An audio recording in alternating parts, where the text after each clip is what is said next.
Voltando a falar agora do incêndio no Pantanal. Gente, olha, já há muitos dias o Pantanal vem sendo consumido pelo fogo, cenas lastimáveis foram registradas por lá, milhares de animais, dentre eles onças pintadas, acabaram morrendo. É parte desse bioma incrível que está sendo devastada pelo fogo, né? E todas as ações até agora que vimos, infelizmente, não têm sido tão eficientes assim para combater o avanço das chamas. Imagina a sequidão que está por lá.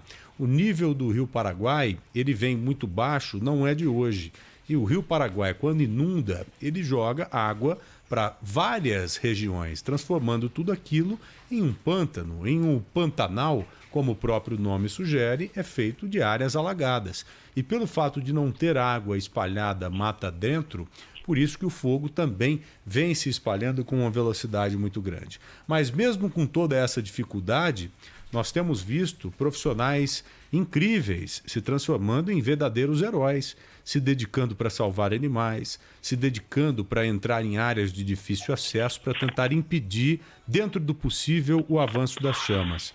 Nós acionamos aqui o Tenente-Coronel Dércio Santos da Silva, ele que é coordenador-geral do CIMAM, lá no Mato Grosso, para entendermos melhor dessa dificuldade toda, né, em combater um incêndio de grandes proporções, gigantesco, eu diria, como esse incêndio no Pantanal. Porque inicialmente o fogo estava no Mato Grosso e agora, além do Mato Grosso, está também no Mato Grosso do Sul. Tenente Coronel, muito boa tarde ao senhor, obrigado por nos atender aqui no Bora Brasil. Seja bem-vindo, viu, comandante? Dificuldade realmente sem igual por aí, não é verdade? Boa tarde, tenente. Boa tarde, em primeiro lugar, satisfação falar com vocês, satisfação imensa mesmo, mas não numa hora tão agradável, considerando que os enfrentamentos dos incêndios florestais no estado de Mato Grosso, em destaque ali nesse 6,8% do território mato-grossense, que é o Pantanal mato-grossense, vem nos afrontando, né, testando a nossa capacidade operativa. Quando eu falo nossa, eu estou me referindo às agências que compõem o Comitê Temporário Integrado Multiagências de Coordenação Operacional, do qual eu sou coordenador geral. O comandante, o prazer é todo nosso em falar com o senhor, como o senhor bem disse, infelizmente em um momento de tanta dificuldade, né? Qual o principal empecilho que o senhor e os seus homens estão encontrando, né? Seria a falta de água mesmo dentro da mata, o excesso de vegetação seca? O que tem de diferente neste ano em relação aos anos passados? Positivo. Vários aspectos a gente pode estar apontando em relação às diferenças de 2020 com anos anteriores.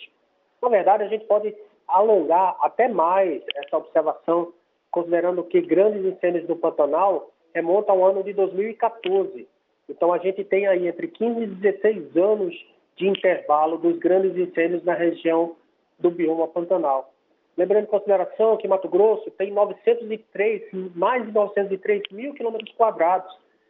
Aqui, por exemplo, cabem 9 Pernambucos, por exemplo. Então, assim, é uma extensão territorial realmente muito grande. Então, a gente, falando do Pantanal especificamente, a gente vê aí um acúmulo de biomassa durante todo esse período, né? Nós vemos um incêndio subterrâneo lá acontecendo, ou seja, o fogo ele se propaga por baixo da terra, por baixo da superfície. Nós temos os ventos fortes. Como assim, comandante? Com mais de 30 quilômetros quadrados. Me desculpe interrompê-lo, mas como assim o fogo subterrâneo? Positivo. Tem-se estudos que, devido aos sucos e à sequidão, né, as raízes e outras fontes vegetais se acumulam, vão ficando secas, e quando chega o aquecimento, ou seja, tem os aspectos, os elementos do triângulo do fogo, né? Ou seja, o combustível, que é a massa orgânica, o comburente, que é o ar, e o calor, que vem justamente com o fogo. Então, tendo esses sucos, essa forma de propagação por convecção, ele vai se alastrando lentamente, é verdade, mas passa a extensões de aceiro, por exemplo. A gente tem registros desse ano, inclusive filmados, de aceiros de 20 metros E o fogo conseguiu passar. Meu Os ventos Deus! fortes, os Olha- ventos fortes, Datena, é outro empecilho. Nós tivemos rajada de vento de mais de 30 nós. Isso equivale a mais de 50 quilômetros por hora. Nós Comandante, tivemos umidade relativa, deixa eu só... chegamos a 8%. Sim, Pois não, Datena, me desculpe. deixa eu só explicar para o ouvinte o que é o aceiro. Aceiro é quando você revolve a superfície do solo, tirando aquela vegetação e enterrando aquela vegetação, deixando o solo ali desnudo em algumas áreas para evitar que o fogo avance dessa área. Então, muitos fazendeiros, por exemplo, fazem isso anualmente para proteger as suas propriedades. Agora imagine o que o comandante, o coronel Dércio, acabou de dizer para a gente. Eles fizeram um aceiro com 20 metros de largura em alguns pontos e mesmo assim o fogo passou de um lado para o outro. Quer dizer, seria esse fogo subterrâneo que passou de um lado para o outro, comandante? Exatamente. É uma queima interessante porque a gente faz o aceiro, faz a contenção, combate com combate direto, ou seja, o combatente ali com sopradores e abafadores e água, e depois de um tempo a gente fica monitorando. E daí a gente constatou depois que o fogo passou do outro lado do aceiro, ou seja, que é o fogo subterrâneo. A gente tem ainda a umidade relativa abaixo de 10%, tivemos 8% esse ano, e temperaturas que chegam aos incríveis 42,7%, 42,7 graus centígrados de temperatura. Então, esses são os elementos que nós encontramos por lá, além de áreas desabitadas, áreas sem cuidado, né? Não existe áreas abandonadas, então acúmulo de biomassa durante anos.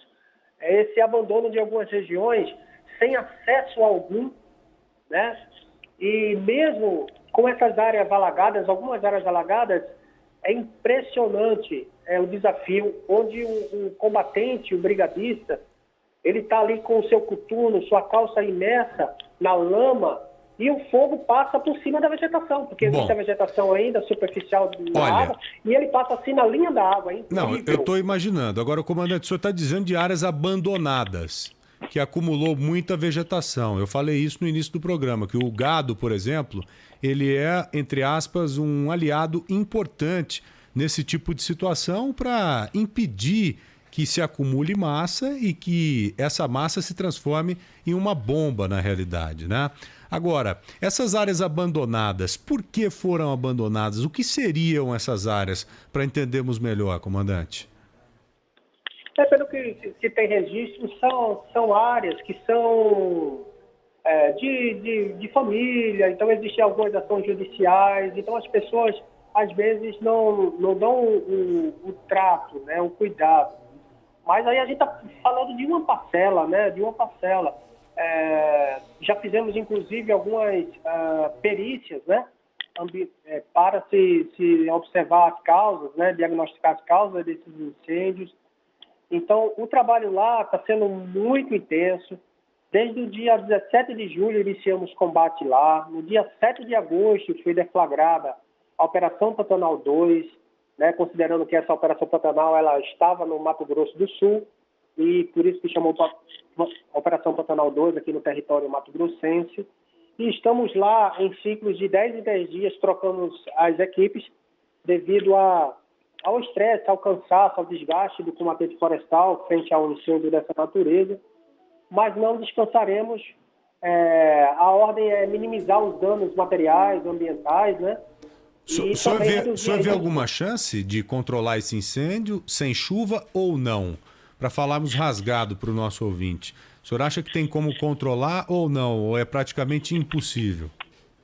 Eu acho que a gente consegue minimizar os danos, né? Controle. A gente pode obter um certo controle.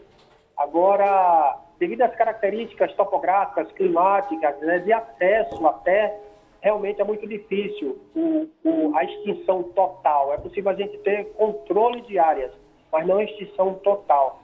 As equipes estão imbuídas, a gente já teve mais de 300 pessoas, assim, de diversas frentes de trabalho em toda a região do Pantanal. Lembrando que o Estado ainda tem outras áreas, então nós temos outras linhas de trabalho.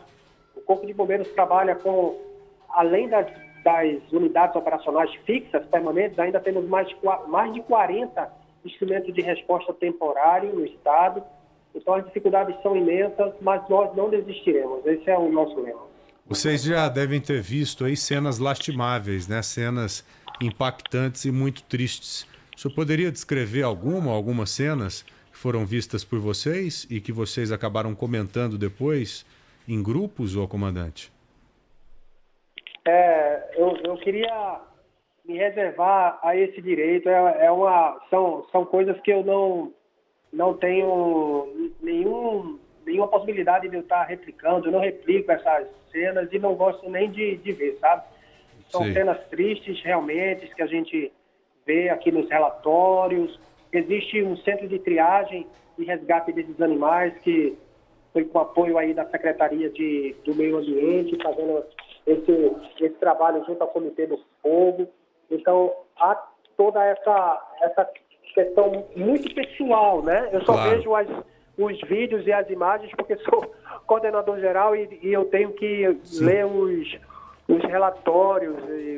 Já visitei o centro de triagem, mas são cenas, imagens tristes, né? Que são registradas, de animais agonizando, de animais, a ninhada toda junta. Meu então, Deus. assim, eu queria me dar esse direito Claro, de com não certeza. comentar, Com considerando que são cenas que não me trazem à memória coisas boas, não. Não, e o mais importante, o senhor disse que as cenas são tristes e lastimáveis.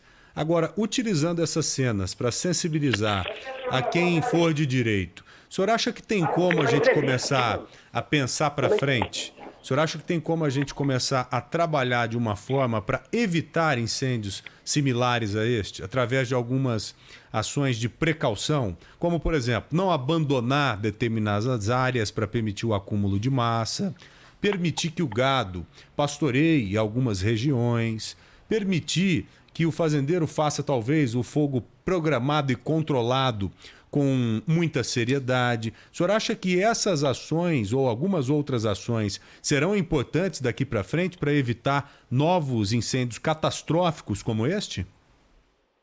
Certamente, toda ação ela deve ser racionalmente, cientificamente pesquisada.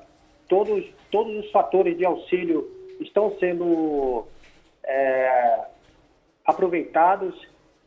Eu faço parte também de uma comissão do meio ambiente na Assembleia Legislativa aqui do Estado de Mato Grosso. Nós temos um plano operacional para a temporada dos incêndios florestais há mais de 10 anos consolidado e cada ano vai implementando. Esse final de semana o Senado Federal vai fazer uma visita lá na Operação Pantanal para conhecer os desafios. O governo do Estado ontem à tarde decretou situação de emergência por causa dos incêndios florestais e nós vamos praticamente dobrar o nosso poderio operacional no enfrentamento. Então, são várias formulações, são vários aliados, né? Nós temos um plano estadual de combate ao desmatamento e aos incêndios florestais, que vai ser reformulado esse ano, ele é 2017 e 2020. Então, são várias formulações. Eu acredito que com a união de esforços na sociedade acadêmica, dos profissionais do meio ambiente, com a população em geral, dos próprios moradores, ribeirinhos, pantaneiros. Eu acho que essa agregação de pensamentos e conhecimentos podem levar, sim, e vão nos levar a ter um maior controle dos incêndios, esses desastres ambientais que estão acometendo o nosso estado de Mato Grosso. Com certeza. Tenente Coronel Dércio Santos da Silva, foi um prazer enorme conversar com o senhor. Muito obrigado pelas informações, que Deus abençoe o senhor e os seus comandados aí. Boa sorte, tá ok, comandante? Até breve aqui no Bora Brasil. Muito obrigado pela oportunidade, eu fiquei lisonjeado de estar conversando com vocês e passado as informações aqui do meu estado. Boa tarde. E a gente da mesma forma. Um grande abraço ao senhor.